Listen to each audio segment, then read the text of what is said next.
If you clicked on this video, you've probably already begun your spiritual journey. You're looking for answers that feel right, that ring true, in your quest for spirituality, for spiritual awakening, for spiritual awareness.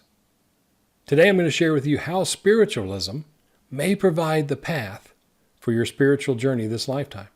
I'm going to share with you the 4 pillars of spiritual growth offered by spiritualism, but not spiritualism the religion, spiritualism the philosophy. Spiritualism before man invented religion. And most importantly, at the end of this video, I'm going to share with you the enemy of your spiritual growth, the enemy of your spiritual awakening. A villain so dastardly, you don't even know it's thwarting your spiritual growth and progress. Hi, I'm T.S. Hall, the Stoic Medium, and I'm the spiritual director of Spirit360 Fellowship. We are an online spiritualist church dedicated to helping you rediscover spirit, find your life purpose, start thriving, and live happily ever after. We do this by applying scientific methodology to your spiritual practices so that you get real-world, verifiable, displayable, psychic and healing abilities that you can access on command when you need them most. Whether you're new here or a returned visitor, welcome. Consider subscribing and hitting that little bell so you never miss one of our spiritual lessons intended to help you accelerate your spiritual awakening. But why spiritualism? Didn't my grandmother go to a spiritualist church? Don't they sing songs and talk out of the Bible and worship Jesus? We're not talking about that type of spiritualism. We're talking about the spiritualism that existed before man invented God, before man invented religion.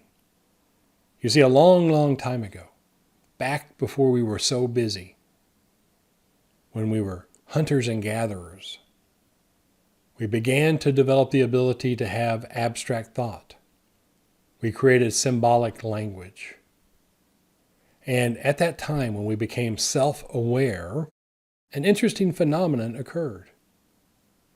One of our friends or family members would die, and we would notice, standing over their body, they were watching. So we got the former body, the house of the soul, and something else, some other part of them, continued to live after the body died. About this time, because we were starting to understand abstract thought, self-awareness, and develop language, that's about the time we stopped eating our dead. You know, eating Aunt Sally used to be the original fast food. We didn't have to work hard for that meal. But it's hard to eat Aunt Sally's body with Aunt Sally standing right next to it watching you. So we began to bury our dead. More importantly, we began to bury our dead with tools and weapons and food for their journey into the afterlife. Those were the first kernels of religion. The superstitions, the legends, the mysteries all began there. And as humanity has evolved further and further away from that simple hunter-gatherer lifestyle, it's been more and more difficult to stay connected with that part of our awareness. Spiritualism, before religion, was simply spirit. That's what I'm going to share with you today. And what we teach at Spirit360 Fellowship are the 4 pillars of spiritual development, of spiritual growth, all built on a foundation of meditation. So the foundation is meditation. The first pillar is practice. The second pillar is display. The third pillar is evaluate. And the fourth pillar is integrate. We'll talk about the villain in just a few minutes.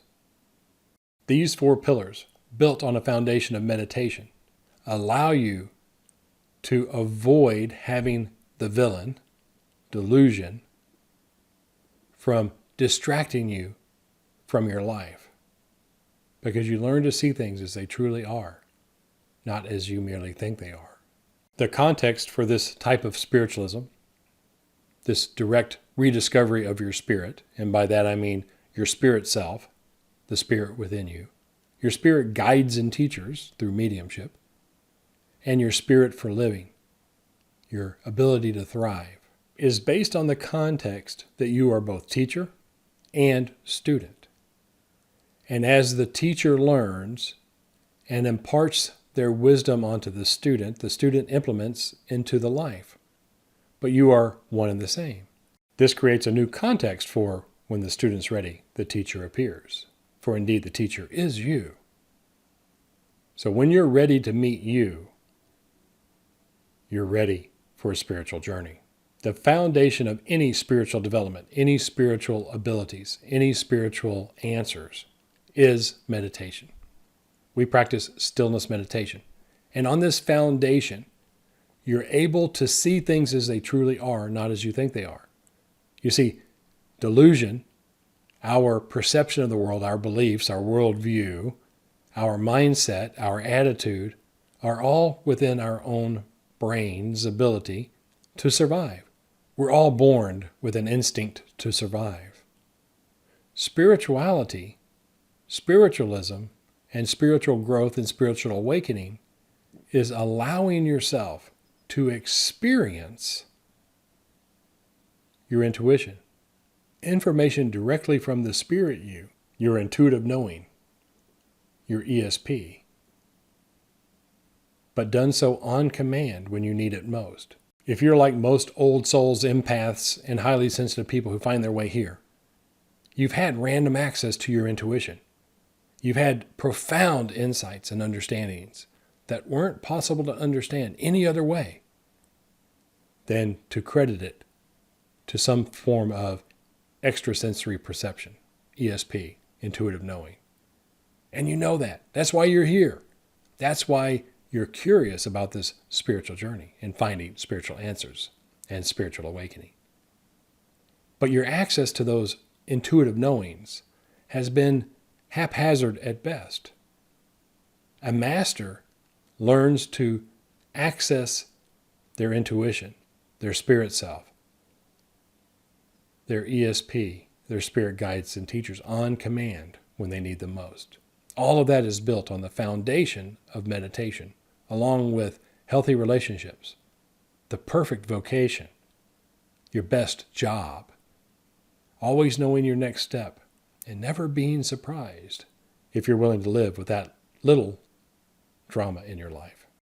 The foundation of your spiritual journey and the most important aspect is learning to meditate on command, still your mind, recharge your vital energy, and clear the way for your thinking so you'll know what your next step will be. On this foundation of stillness, of meditation, you can start placing the pillars. Now, the interesting thing about spirit is energy. So unlike the physical world, the foundation does not have to be complete before you can start to erect the rest of this spiritual inner sanctum that you're building. So you can build all of these concurrent, because remember, you're building them with energy, not physical matter. The first pillar is practice. So what do you want to practice? You want to practice ESP skills. You want to practice your healing skills. You want to practice your psychic abilities. And psychic abilities, your psychic knowing, is the language of spirit. So you have two sets of inputs into your brain. You have the physical senses, but then you also have the spiritual senses. Spiritual practice is the ability to override your physical senses, the source of delusion, by the way, to understand and hear and perceive your psychic or spiritual senses. And there are very specific practices you can do to improve your psychic abilities. I'll leave a link in the description to our playlist that talks about how to speed up your spiritual awakening. The second pillar is being able to display on command your capabilities and your abilities. You know, it's sometimes very easy to sit at home and do things very well. But as soon as you get around other people, kind of goes to hell in a handbasket, doesn't it? That's been my own personal challenge. Hell, I've been trying to teach, and sometimes I get performance anxiety so badly, I can't do anything. And the level of humility and the level of persistence, and more importantly, the level of practice required for me to be able to display on command my psychic abilities in front of a class with students around has been the lesson that's helped me master my abilities. The best analogy I can draw for this is imagine that you're learning to play the piano and you sit around with your instructor, you practice a whole lot, then eventually you have a recital. So displaying your abilities, your capabilities in front of other people is part of the mastery process. So what good is a skill that you can only use in your closet? It will never be able to integrate and help you live a happy, thriving life. The third pillar is assessment, honest evaluation of your skill set, of your skill level, of your capabilities and your abilities. Again, I'm going to refer back to the recital. When you have to perform in public, the cat's out of the bag. You have to be responsible to yourself and to others about your true level. This is where delusion, our mortal enemy, gets confronted. And we confront our own idea of how good we are with how good we really are. And this is where I see most spiritual people falter on their spiritual journey. They love to think about spiritual abilities. They love to read about spiritual abilities. They love to find YouTube videos about spiritual abilities. But very few actually develop displayable spiritual abilities, psychic skills, healing skills that make a difference in this three-dimensional real world. What I've discovered over the years is we each have one natural psychic superpower. For me, it's psychokinesis, the ability to move things with my mind. For others, it's intuition. For others, it's precognition. For others, it's being able to read very accurately the emotions and minds of others. Whatever your basic psychic superpower is, we want to learn to develop that so you can access it on command with just a few moments of preparation. The way we like to teach is having you step into our intermediate classes where we help you identify and start to master your psychic superpower. Once you have the ability to, within a few moments' notice, access on command that psychic superpower, you're ready to step into our advanced classes. So while you continue to master your psychic superpower, we help you discover and begin the process of mastering a second and third psychic ability. All this while you're meditating and working on your self-healing practices. Once you get to the point where on command you can quiet your mind, access your intuitive knowing, your spirit self, and your spirit guides and teachers, then you're well on your way to mastering the fourth pillar. The fourth pillar is integrating your newfound capabilities and sensitivities into your life. And this is where the rubber meets the road. This is where life turns upside down, and within a few moments you can quiet your mind, get a true sense and bearing of what your next step should be, and then being able to take that step. So those are the four pillars of spiritualism, the philosophy, not the religion, built on a foundation of meditation. Mastering these skills is a lifelong process, something we do every day, something that we get better at every day. Is it worthwhile? Only you know the answer to that. This either feels right to you, it rings true to you, or it doesn't. Chances are, if it doesn't, you've long left this video. If you're still here watching me, listening to me, something's felt right, something's rang true. Share that in the comments. Let me know which of the pillars feels the most right for you, which is the most logical, which do you feel will help you break through your current level of awareness to expedite and accelerate your spiritual awakening. Do that in the comments. I'm happy to respond. Ask me your questions. But your spiritual growth and development has an enemy. And it's this enemy that have so many people talking about the dark night of the soul, talking about all of these negative impacts and emotional issues with their spiritual growth and development. And that enemy is delusion. You see, delusion is a very real circumstance. Our physical senses present such a compelling image, such a compelling reality, that it's very difficult not to truly think that that's the truth. However, once you accurately learn how to, on command, develop a psychic ability that's verifiable, displayable, and masterable, all of the problems that people associate with different stages of spiritual awakening and different dark nights of the soul and all of this rigmarole start to disappear. This is how you get ahead of delusion. Simply by learning first to control your emotions. Calm your emotions, and that happens in the foundation of meditation. After you meditate, you take a few minutes and you do verifiable psychic and spiritual practices. You're accurate or you're not accurate. You're right or you're wrong. If you're not consistently right, then you're wrong. Most people don't like that. Everyone wants to give partial credit and make others feel good. But here's the problem. The problem becomes when you open the door to your mind, you have to learn how to tame that sucker. Because inside your mind is Pandora's box, filled with all sorts of mischief and imaginations and fantasies and thoughts you didn't even remember having that have been steering the course of your life. These are the delusions of the outward senses.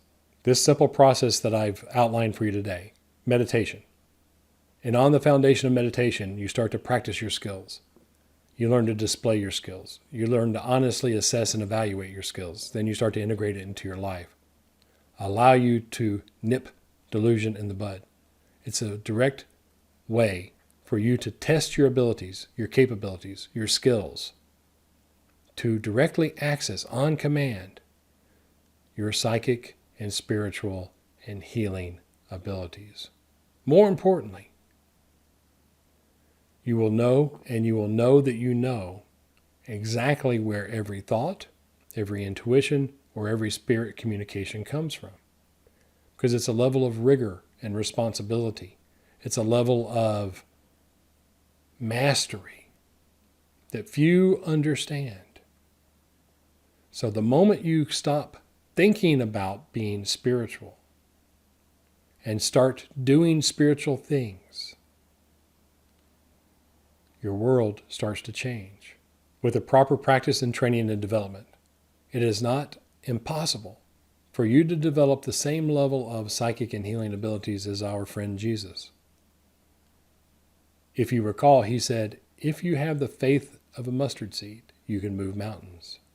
And more importantly, and the one that's always intrigued me, he said, and these things you can do, and greater.